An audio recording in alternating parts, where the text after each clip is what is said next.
Doctor Sreevarma ஆயுள் தரும் ஆயுர்வேதா அறுவை சிகிச்சை இல்லா குணம் ஆயுள் கால நிவாரணம். சம்மர் ஹாலிடேஸ் வந்தாச்சு, நம்ம ஜிடி ஹாலிடேஸும் வந்தாச்சு. GT holidays, south India's #1 travel brand. வந்தாச்சு தி சென்னை சில்க்ஸின் mega combo sale, summer chill out sale. வணக்கம். இன்று நம் நிகழ்ச்சியில் நம்முடன் இணைந்திருப்பவர் தனியார் வானிலை ஆய்வாளர் ராஜா அவர்கள். சார்கிட்ட கேட்க நிறைய கேள்விகளும் சந்தேகங்களும் இருக்கு, பேசுவோம். வணக்கம் சார். வணக்கம் மேடம். தமிழ்நாட்டில் தென்மேற்கு பருவமழை எப்பொழுதும் தொடங்கக்கூடிய காலகட்டத்தை விட சற்று முன்பே தொடங்கி இருக்கு. அதுலேயும் மேற்கு தொடர்ச்சி மலைப்பகுதிகளில் தென் மாவட்டங்களில் அதிகமான மழையை பார்க்க முடியுது. ஊட்டி மாதிரியான இடங்கள்லையும் அதிக மழையில பதிவாக செய்திகளில் வெளிவருது. தென்மேற்கு பருவமழை முன்னாடியே தொடங்கி இருக்கிறது என்ன மாதிரியான தாக்கத்தை ஏற்படுத்தும்? தென் மாவட்டங்களில் மழை நிலவரம் எப்படி இருக்கு மேடம்? நமக்கு பொதுவா தென்மேற்கு பருவமழை காலம் என்பது நமக்கு ஜூன் 1ஆம் தேதி முதல் செப்டம்பர் 30ஆம் தேதி வரையிலான காலத்தில் பதிவாகக்கூடிய மழையை தான் நம்ம தென்மேற்கு பருவமழை காலம் சொல்லுவோம். நமக்கு கடந்த ஒரு 15 ஆண்டுகள்ல இல்லாத அளவுக்கு இந்த ஆண்டு தென்மேற்கு பருவமழையானது மே 24ஆம் தேதியே கேரளா மற்றும் தமிழ்நாட்டின் மேற்கு தொடர்ச்சி மலையோர மாவட்டங்களில் மழை துவங்கியது. இப்போ நமக்கு கேரளாவை பொறுத்தவரை நமக்கு கேரளாவின் பெரும்பாலான இடங்களிலும் ஒரு நல்ல மழை பதிவாகி வருகிறது. குறிப்பாக நமக்கு தமிழ்நாட்டோட மேற்கு தொடர்ச்சி மலையோர மாவட்டங்கள், அதாவது கேரளாவை எல்லையாக கொண்டுள்ள கன்னியாகுமரி, திருநெல்வேலி, தென்காசி, தேனி, கோயம்புத்தூர், நீலகிரி மாவட்டங்கள்ல ஒரு நல்ல மழை பதிவானதை பார்த்தோம். இதே மாதிரி நம்ம நீலகிரி மாவட்டத்தை எடுத்துக்கிட்டோம்னா கிட்டத்தட்ட இந்த அவலாஞ்சி, இந்த பேர்சன் வேலி, இந்த பகுதிகளில் கடந்த 4 நாட்களாக ஒரு அதிக கனமழை பதிவாகி வந்தது. தென் மாவட்டங்களை பொறுத்தவரை குறிப்பாக நமக்கு கன்னியாகுமரி, திருநெல்வேலி, தென்காசி இந்த மலையோர பகுதிகளில் கனமழை வரை பதிவாகியது. குறிப்பாக நமக்கு திருநெல்வேலி மாவட்டத்துல மாஞ்சோலை, காக்காச்சி, நாலுமுக்கு, ஊத்து இந்த பகுதிகளில் கிட்டத்தட்ட ஒரு 70 மில்லிமீட்டர் வரைக்கும் மழை பதிவானதை பார்த்தோம். நமது தென்காசி மாவட்டத்திலையும் நமக்கு நல்ல மழை பதிவாகி வருகிறது. குறிப்பாக மேற்கு தொடர்ச்சி மலையோர பகுதிகளிலும் அணைகளின் நீர்பிடிப்பு பகுதிகளிலும் நல்ல மழை பதிவாகி வந்தது. நமக்கு வரலாற்றுல எடுத்துக்கிட்டோம்னா ஒரு மே மாசத்தில் ஒரு நீண்ட நாள் மழை பதிவாகுவது இது ஒரு முதல் முறையாக இருக்கும். வயநாட்டுல கடந்த முறை மிகப்பெரிய பேரழிவு அப்படின்னு தான் சொல்லணும். வெள்ளப்பெருக்கால அவ்வளவு ஒரு இழப்பை சந்திச்ச ஒரு மாநிலம் கேரளா. இந்த முறை மழையும் வயநாட்டுல இப்ப வெள்ளப்பெருக்கு ஏற்பட்டிருக்கிறதா சொல்லப்படுது. அது மீண்டும் மிகப்பெரிய அளவுல பாதிப்பை ஏற்படுத்துமா? எந்த அளவுக்கு இருக்கு மேடம்? நமக்கு தென்மேற்கு பருவமழை பொறுத்தவரை நமக்கு ஒரு 2 நாட்கள் 3 நாட்கள் நமக்கு தீவிரமா இருந்த பிரச்சனை இல்லை. நமக்கு மே 24ஆம் தேதி துவங்கிய தென்மேற்கு பருவமழையானது இன்று வரைக்கும் நமக்கு தீவிரமா இருக்குது. இதே நிலை அடுத்த 3 நாட்களுக்கும் நீடிக்கும். கிட்டத்தட்ட பாத்தீங்கன்னா நமக்கு மே 31ஆம் தேதி வரை தென்மேற்கு பருவமழை தீவிரமாக இருப்பதற்கான ஒரு வாய்ப்புகள் உள்ளது. ஏனெனில் நமக்கு தற்போது வங்கக்கடல் பகுதியில் ஒரு காற்றழுத்த தாழ்வு பகுதி உருவாகி இருப்பதன் காரணமாக நமக்கு கேரளா மற்றும் அதாவது அரபிக்கடலின் ஈரப்பதம் கேரளா வழியாக தமிழக மேற்கு தொடர்ச்சி மலைகளின் ஊடாக இழுக்கப்படுவதன் காரணமாக நமக்கு தென்மேற்கு பருவமழை தீவிரமா இருக்குது. குறிப்பா நமக்கு மூணாறு, அப்புறம் வயநாடு போன்ற பகுதிகளில் நிலச்சரிவு ஏற்படுவதற்கான வாய்ப்புகள் மிக அதிகமாக உள்ளது. ஏனெனில் நமக்கு பருவமழையானது ஒரு 2 நாட்கள் 3 நாட்கள் தீவிரமாக இருந்தால் பிரச்சனை இல்லை.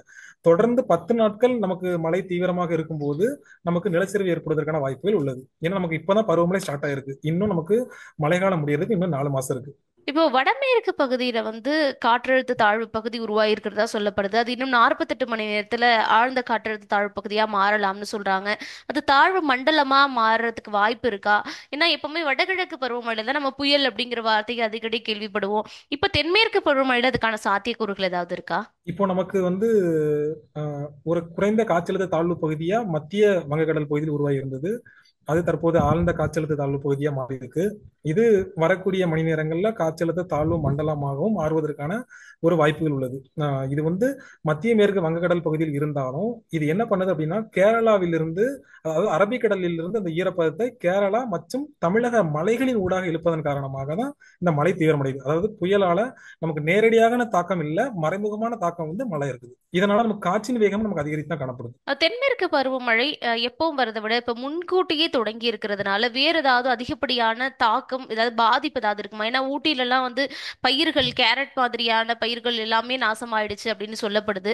இந்த மாதிரியான அழிவுகள் ஏதாவது விவசாயிகளுக்கு அதிக அளவுல இருக்குமா? நமக்கு தற்போதைக்கு நமக்கு தென்மேற்கு பருவமழையால பேரழிவு ஏற்படும் அப்படின்னு சொல்ல முடியாது. ஏன்னா நமக்கு ஒட்டுமொத்த நமக்கு இந்திய நாட்டின் ஒரு பொருளாதாரத்தையும் ஒரு நீர் ஆதாரத்தையும் தீர்மானிக்கக்கூடியது தென்மேற்கு பருவமழை. கட்டாயம் மழை தேவை. ஆனா குறுகிய காலகட்டத்தில் பெருமழை பதிவாகும் போது நிலச்சரிவு ஏற்படும் அபாயம் இருக்கும். அதே மாதிரி விவசாயிகளுக்கும் பாதிப்பு ஏற்படுத்தும். ஏன்னா தற்போது பெய்து வரும் மழையினால நமக்கு தமிழ்நாட்டோட மேற்கு தொடர்ச்சி மலை மாவட்டங்கள்ல அணைகளோட நீர்வரத்து மிகவும் அதிகரித்து காணப்படுது. இதே மாதிரி நமக்கு திருநெல்வேலி மாவட்டத்தில் இருக்கக்கூடிய அந்த பாபநாசம் அணைப்பகுதியை எடுத்துட்டோம்னா நேற்று மட்டும் நமக்கு ஒரு 25,000 கண்ணாடி நீர்வரத்து அதிகரிச்சிருக்கு. இதே மாதிரி நமக்கு தமிழ்நாட்டில் உள்ள எல்லா மேற்கு தொடர்ச்சி மலை மாவட்டங்களிலும் அணைகளுக்கு நீர்வரத்து அதிகரித்து காணப்படுது. அது மட்டும் இல்லாம நமக்கு வந்து அணைகளும் மிக விரைவில் நிரம்புவதற்கான ஒரு சூழலும் ஏற்பட்டிருக்கு. சுற்றுலா தலங்கள் எல்லாமே தென் மாவட்டங்கள்ல மூடப்பட்டிருக்கிறதா சொல்லப்படுது. மழையுடைய தீவிரம் அந்த அளவுக்கு அதிகமானதா இருக்காங்க. அதாவது சமவெளி பகுதிகளில் நமக்கு தென் தமிழக மாவட்டங்களை பொறுத்தவரை சமவெளி பகுதியில் மழைப்பதிவானாலும் மலைப்பகுதிகளில் மிக அதிகமான மழை பதிவாகிறது. குறிப்பாக நமக்கு பாபநாசம் அணைப்பகுதியை எடுத்துக்கிட்டோம்னா நீர்பிடிப்பு பகுதியில் மிக அதிகமான மழை. இதனாலதான் நமக்கு வந்து மணிமுத்தாறு அருவிகளும் நமக்கு க்ளோஸ் பண்ணி தான் வச்சிருக்காங்க. அதே மாதிரி பாத்தீங்கன்னா நமக்கு தென்காசி மாவட்டத்திலையும் குற்றாலம் மலைப்பகுதியில் அதிக அளவு மழை பெய்து வருவதன் காரணமாக நமக்கு அருவிகளுக்கும் தடை விதிக்கப்பட்டிருக்கு. இந்த தென்மேற்கு பருவமழை அப்படிங்கிறது முடிவடைகிறதுக்கு இன்னும் சில மாதங்கள் இருக்கு. இப்போ தென் மாவட்டங்கள் மற்றும் மேற்கு ஊட்டி மாதிரி இடங்கள் வந்து நிறைய மழை பெய்யுது. சென்னைக்கு இந்த தென்மேற்கு பருவமழையால மழைக்கான சாத்தியக்கூறுகள் ஏதாவது இருக்கா? நமக்கு தென்மேற்கு பருவமழை பொறுத்தவரை நமக்கு இந்தியாவின் அனைத்து மாநிலங்களும் தென்மேற்கு பருவமழை காலத்தில் தான் மழை பெறும். ஆனா தமிழகம் மட்டும்தான் மலை மறைவு பிரதேசம். காரணம் என்னன்னு பாத்தீங்கன்னா நமக்கு மேற்கு தொடர்ச்சி மலைகள், அதாவது உயரமான மேற்கு தொடர்ச்சி மலைகள் அமைந்திருக்கு. இப்போ கேரளாவிலிருந்து உங்களுக்கு அரபிக்கடலிலிருந்து ஈரப்பதமானது அந்த கேரளா வழியா வரும்போது நமக்கு மேற்கு தொடர்ச்சி மலைகள் வந்து தடுக்கிறதுனால நமக்கு தமிழகம் மலைமறைவு பிரதேசம் தான். நமக்கு சென்னை மாதிரியான பகுதியில் எப்போ மழை பெறும் அப்படின்னு பாத்தீங்கன்னா எப்போ தென்மேற்கு பருவமழை வலு குறைகிறதோ, கேரளா மற்றும் தமிழ்நாட்டின் மேற்கு தொடர்ச்சி மலை மாவட்டங்களில் எப்போது மழை குறைகிறதோ அப்போது நமக்கு சென்னை மாதிரியான வட மாவட்டங்கள், உள் மாவட்டங்கள், டெல்டா மாவட்டங்கள் எல்லா இடங்களிலும் மழை எதிர்பார்க்கலாம். இப்போ ஏன் மழை பெய்யாது அப்படின்னா மேற்கு தொடர்ச்சி மலைகள் தடுக்கப்படுது. மற்றொரு காரணம் வந்து நமக்கு காற்றின் வேகம் மிக அதிகரித்து காணப்படுகிறது. காற்றோட வேகம் அதிகமா இருந்தாலே நமக்கு மழை மேகங்கள் உருவாகாது. அதனால மழை குறைந்து காணப்படும். அப்புறம் தீவிரமான மழை வந்து சென்னையை பாதிக்கிறதுக்கான வாய்ப்புகள் இல்ல தென்மேற்கு மழை. ஏன்னா இங்க மாலை நேரங்கள்ல வந்து மழை அங்கங்க பகுதிகளில் பேர் தான் பார்க்கப்படுது. அந்த மழையை நம்ம எப்போ எதிர்பார்க்கலாம் அப்படின்னா நமக்கு வந்து தென்மேற்கு பருவமழை எப்போ வலு குறைகிறதோ, கேரளா மற்றும் மேற்கு தொடர்ச்சி மலை மாவட்டங்கள்ல எப்போ மழை குறைகிறதோ அந்த நேரங்கள்ல நம்ம வந்து சென்னை மாதிரியான மாவட்டங்கள் மழை எதிர்பார்க்கலாம். அப்போ தென்மேற்கு பருவமழை அப்படிங்கிறது கடந்த 15 ஆண்டுகளை காட்டிலும் இப்போ முன்னாடியே தொடங்கி இருக்கு.